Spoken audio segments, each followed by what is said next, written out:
So welcome to my imaginary human anatomy class. My name is Winston Stauffer, and I'm going to be teaching you about the cranial nerves as part of our broader look at the nervous system. Cranial nerves are just like any other nerve coming from your spinal cord, but because these are coming from your brain, we call them cranial nerves instead of spinal nerves. Remember, cranial from your anatomical regional terms means the brain. Okay? So cranial nerves, there are 12 of them. We're going to go through them one at a time. They're numbered roughly from anterior to posterior. So here's up where the frontal lobe is. Here's back where the cerebellum is. So we're looking at an inferior view of the brain in this drawing right here. This is the anterior side. This is the posterior side. And they're numbered roughly from the anterior side to the posterior side. Okay. We're also going to be talking about which ones have sensory function, meaning information from the outside environments coming into the central nervous system, and which ones have motor output, meaning carrying information from the central nervous system out to some effector organ, usually a muscle. Okay. Some of them have both, so we're going to be going over each one at a time, and we'll talk about their functions, both sensory and motor, and which ones apply to which. Okay. So first off, we have CN, or cranial nerve 1. I'm going to draw the Roman numerals. That is often how you see them drawn. You can write the Arabic numerals if you want, but just be prepared. Sometimes you might see those Roman numerals, 1 through 12. Okay, so the cranial nerve 1 is called the olfactory nerve. And hopefully you remember from our special senses unit, olfaction or olfactory refers to your sense of smell. Okay. So cranial nerve 1 is simple to understand because it's only a sensory nerve. So it's only bringing that information from the outside in. And it just has to do with your sense of olfaction or your sense of smell. So these are going straight up to your olfactory bulbs, right above your ethmoid bone, right above that cribriform plate. That's where you get your sense of smell from. Okay, so cranial nerve 1, pretty straightforward. Next, I'm going to draw this up here. Cranial nerve 2, CN2. This is your optic nerve. Another one pretty straightforward, I think. It's a sensory-only nerve, and as you might expect, your optic nerve comes from your eye, your sense of vision. Okay? No other sensations from your eye, but just that sensation or sense of vision. Okay? It's also the one, in addition to being the one behind cranial nerve 1, I also just wanted to point out this X pattern that it makes. So there's this X because some of the information from your left eye is actually processed on the right side of your brain and vice versa. So some of that information has to cross over. This is called the optic chiasm. But just so you can visually recognize it, it's got that kind of X pattern for the optic nerve. Okay. Next we have CN3. CN3. This is called the oculomotor nerve. I'm going to keep talking about the clues you can find in the names of these nerves, because they usually are trying to tell you what they do. The oculomotor nerve. Remember the ocular region, your anatomical regions? That refers to your eyes. And motor, remember we talked about motor involves sending information from your central nervous system out to some effector organ. So in this case, the oculomotor nerve, cranial nerve 3, is going to be telling your eye muscles how to move. Okay. There's two types of eye muscles.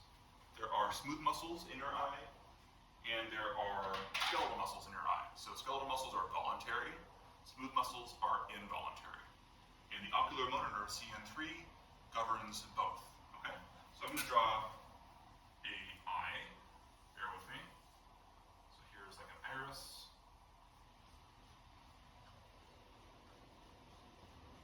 In the middle here would be the pupil. And let's draw some like veins in. Maybe this person's been up late, had a long night, kind of bloodshot eyes. Right. So first off, for our smooth muscles, we have the muscles that govern the width of your pupil, governed by your iris. And when we have motor function that is involving involuntary movements or muscles, we call it visceral motor function. In this case, it's called parasympathetic motor function. That's, remember back to our discussion of the broader nervous system. Parasympathetic is our rest and digest, visceral motor response. Okay? So that's when you're sitting on the couch eating potato chips, watching TV. That's your rest and digest mode. Okay? When the bear breaks the door down and you have to run away, or maybe fight the bear, who knows? That's your fight or flight response. That's your sympathetic visceral motor system. Okay? But this is governing, the oculomotor nerve is governing your parasympathetic response in your eye. So we're talking about the width of the pupil. Now, if you're sitting on the couch and eating potato chips, what do you think happens with your pupils? Or let's say if you're running away from the bear, what happens with your pupils?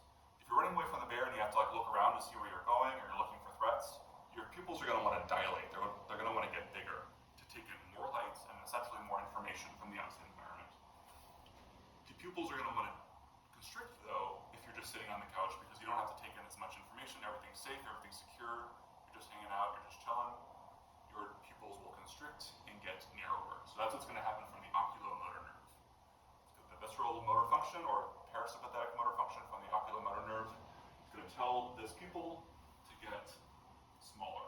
So it's going to constrict the pupil, take in less light, and then you won't have to worry about so much information coming at you from the outside environment. Okay. So next we have the somatic motor function. Remember, somatic means voluntary. So usually we're talking about skeletal muscles in that case, things that you can move just by thinking about them, right? Like I'm moving my arm, that's a skeletal muscle. That is a somatic motor function. There are somatic or skeletal muscles for your eyes. Remember back from our axial muscular system unit? There were 4. Let's call this the medial side. This is the lateral side. Here's the superior side. Here's the inferior side. There were 4 rectus muscles, remember? So we had our superior, medial, inferior, and lateral rectus. Okay? Then we had 2 weird ones. We had one coming from the bottom and moving off to the side like this. This is called the inferior oblique muscle. And we had another one coming from the top and going off to the side like this. That's your superior oblique muscle. Your oculomotor nerve is going to govern all of those with 2 exceptions. The 2 exceptions are going to actually be covered by 2 other cranial nerves that we'll talk about in just a moment. But for CN3, cranial nerve 3, the oculomotor nerve, just think of it as governing all of these with 2 exceptions. Okay? So we're going to go over those exceptions now, because the next one, CN4, is called the trochlear nerve. And I'm going to skip over number 5. So CN4, trochlear nerve, this little thin one right here. This big one here is CN5. We'll talk about that one in a sec. But I'm going to skip to CN6 because that is the other one that is involved with the skeletal eye muscles. This one's called the abducens nerve. Okay? So the trochlear nerve, which one of these muscles do you think is going to be governed by the trochlear nerve? It's only going to be one of them. Well, remember back to, again, our axial muscular system. The superior oblique muscle was kind of weird because not only did it come off the top of the eye and move to the side, it actually passed through this little loop made of cartilage. And the whole thing kind of acts like a pulley, right, when it's moving the eye. This little loop of cartilage was called the trochlea. So the trochlear nerve, CN4, is going to govern just that superior oblique eye muscle. And it's named after that trochlea, that little pulling system. Okay. How about the abducens nerve? Which one do you think that is governed by? Well, you remember abducens kind of sounds like abduct. If you remember back to your anatomical movement terms, abducting something is moving it away from the midline of the body. You can add it back. That's called adduction. But abducting with a B, right, is moving it away, just like abducted by aliens or something, taking something away. Now you might be thinking, well, your eye doesn't really, hopefully it's not being abducted from your body, it doesn't actually move away. But your field of vision certainly can. You can look to the side, away from the midline of your body. It goes on this side and you go like this, right? That's called abducting your vision. Another way to say it would be to move laterally, moving your vision laterally, right? Well, which one of these moves your eye laterally? That would be the lateral rectus. Your lateral rectus moves your field of vision laterally by rotating the eye, right? It abducts your vision. That's why it's governed by the abducens nerve, number 6. Okay. So again, these names are going to try to tell you a little bit about what they're going to be working with. Okay. So just kind of giving you hints based on the names. Okay. So those 3 are all having to do with your eye movement. So pretty complicated just for your eye muscles. Three whole cranial nerves just for that. So now if you move back to, step back again, because we skipped number 5, this big one right here. This one is called the trigeminal nerve. CN5, trigeminal nerve. I apologize if my marker is starting to die. Oops. Also apologize I can't spell. Okay, trigeminal nerve. It's called the trigeminal nerve because it's actually kind of 3 nerves in one. And a lot of times when you see it drawn, it actually kind of looks like an inflated lab glove with 3 fingers. Kind of like you like blow the lab glove like that.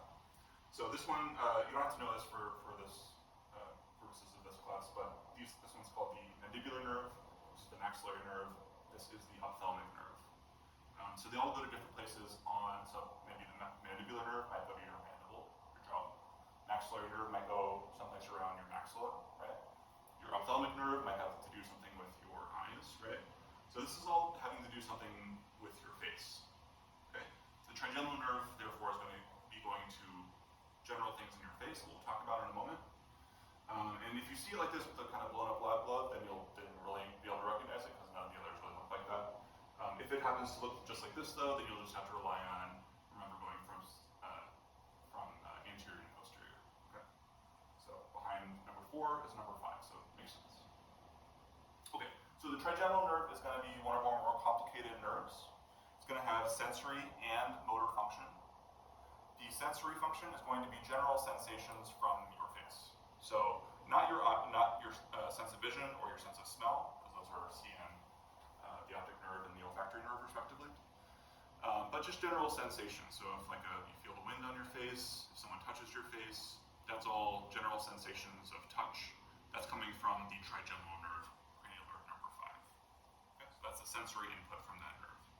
The motor or output of that nerve, telling your body what to do, it's a somatic motor function, and it's the muscles involved with mastication. In other words, chewing, right? Remember back from our axial muscular system, the big masseter muscle on the sides of the face? That's all for chewing, right? For mastication. And that's voluntary. You can decide when to chew. So that's all coming from your trigeminal nerve. Okay? There's no visceral motor function for that one to worry about, but there is that somatic motor function. Okay, so on to number 6. We already covered that one, the abducens nerve. So let's keep going to this one. This one kind of looks like 2 little nerves in one, but just the way it looks, that's just one cranial nerve by itself. This is called the CN number 7, the facial nerve. This is another complicated one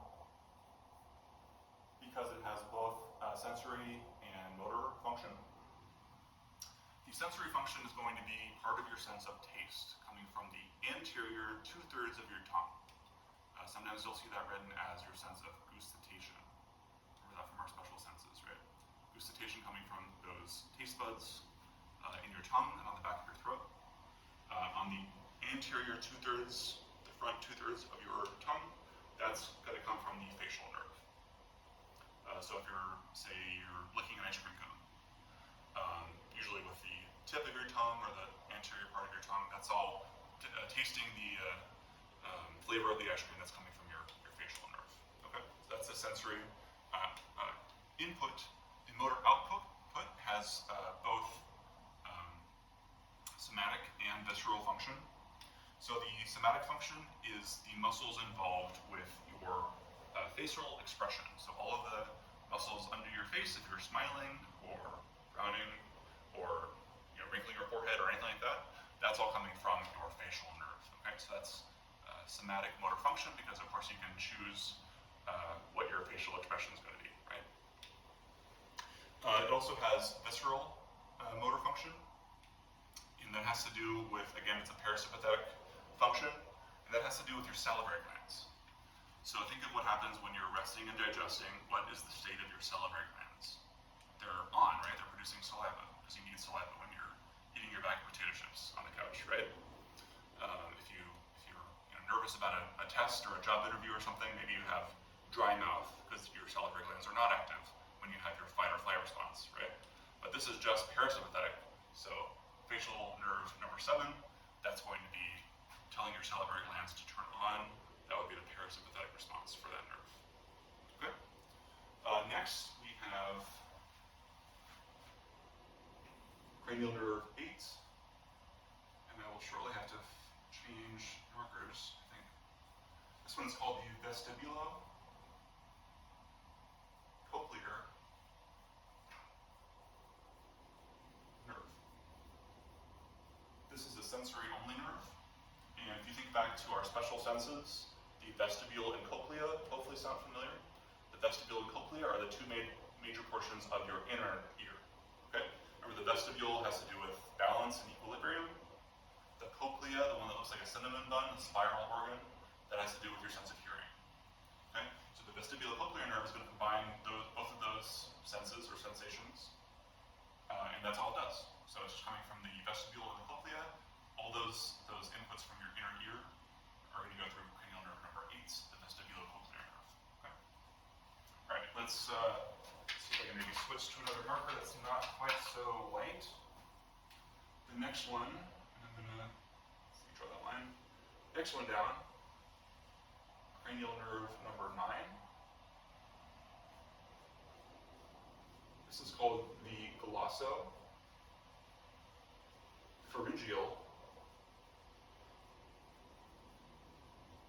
nerve.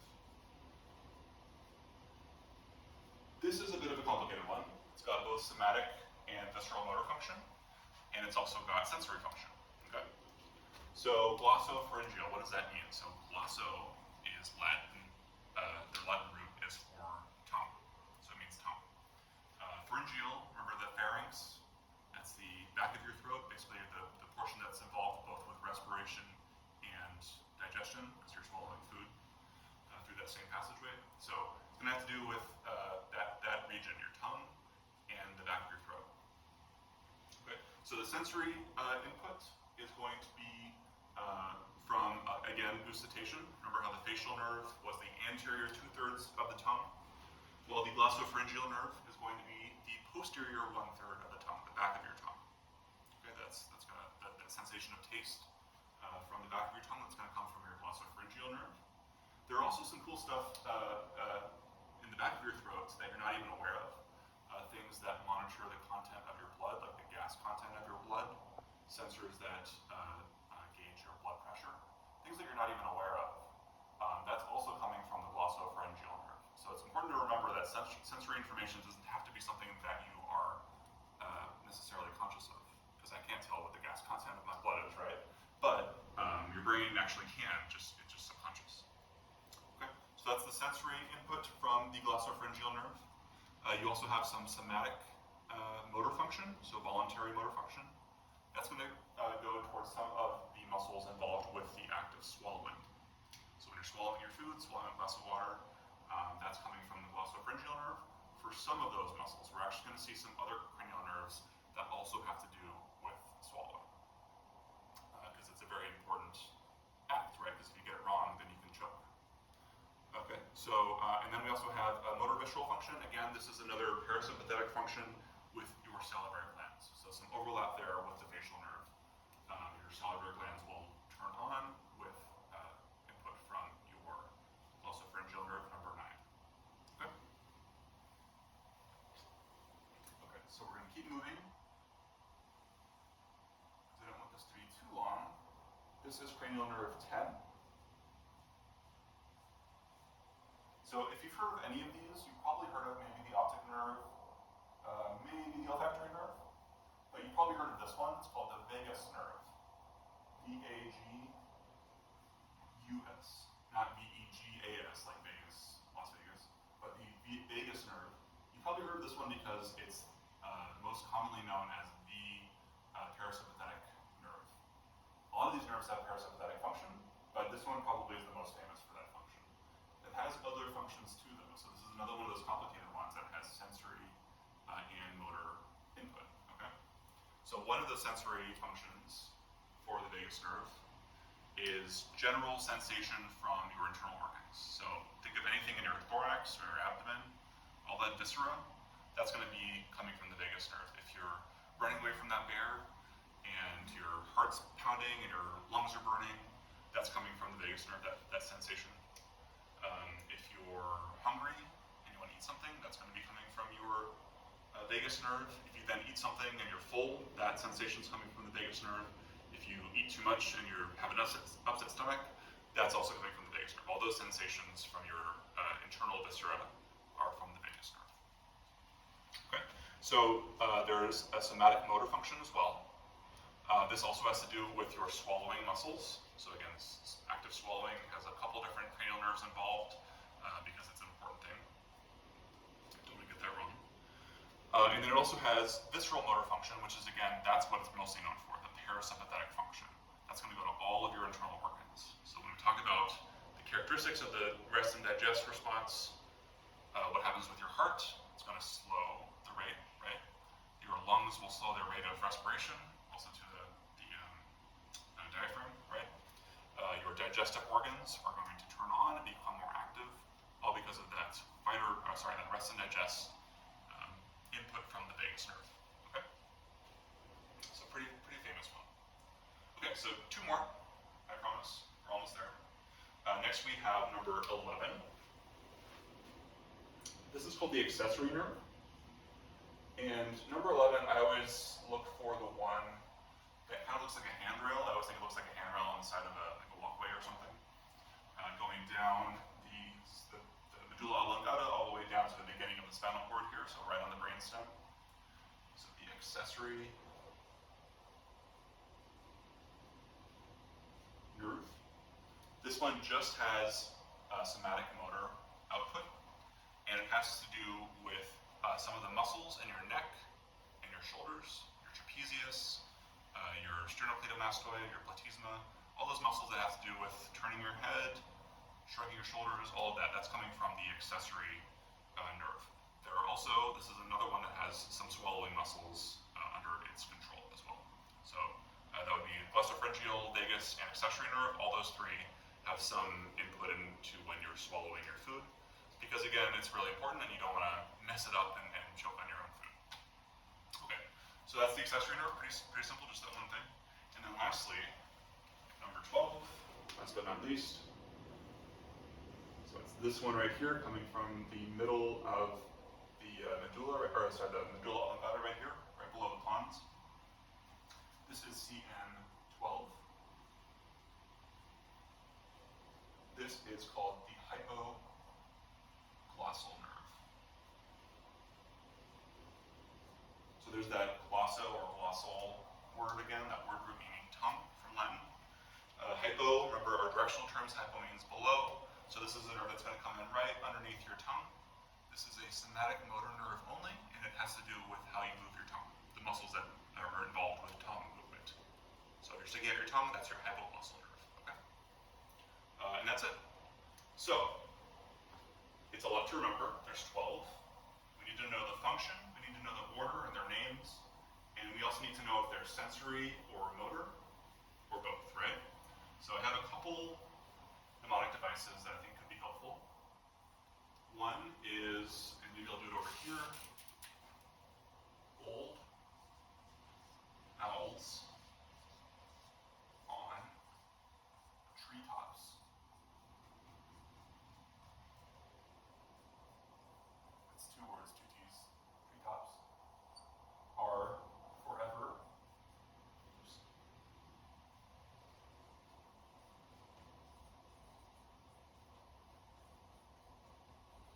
Viewing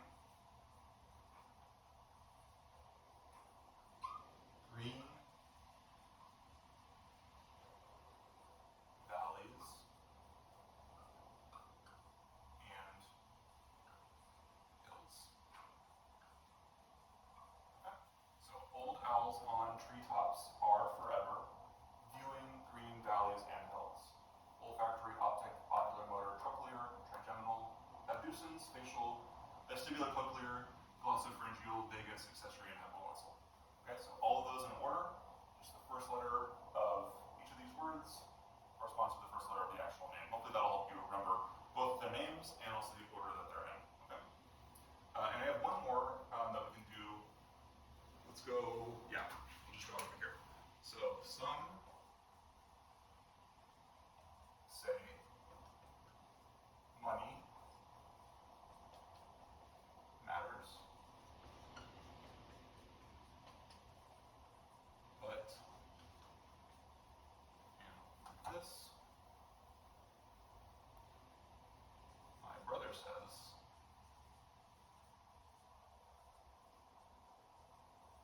big brains matter most. Okay, so what does that mean? Same order as old owls on treetops, but everything that begins with an S is a sensory nerve. Some say, says, everything that begins with an M, money matters, matter most, is motor. Everything that begins with a B, but, bro, they're big brains, that's both. Okay?